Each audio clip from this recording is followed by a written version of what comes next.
Dear students, welcome back.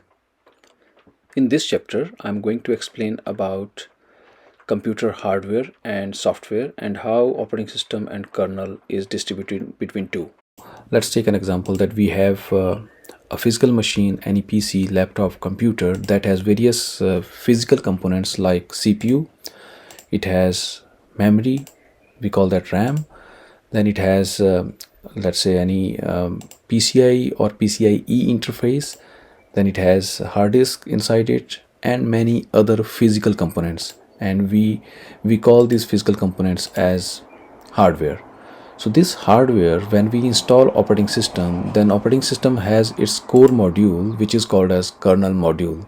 This kernel module has various drivers, various interfaces, various machine interpreters which are sitting here within the operating system, and they help to communicate to the upper layer that we call as application layer.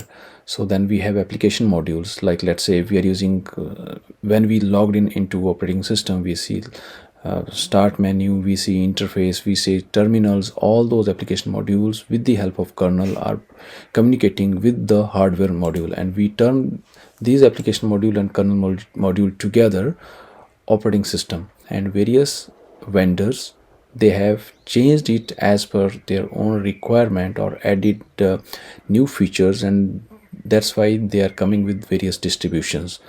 Every distribution has their kernel module which is changed with the application to make it very useful for the user experience.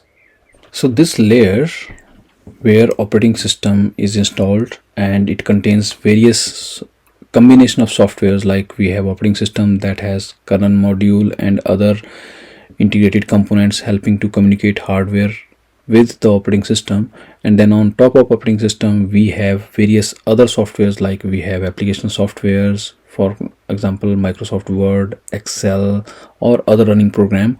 All together they are called as software. So this was an overview about hardware and software. Thank you and see you in next topic.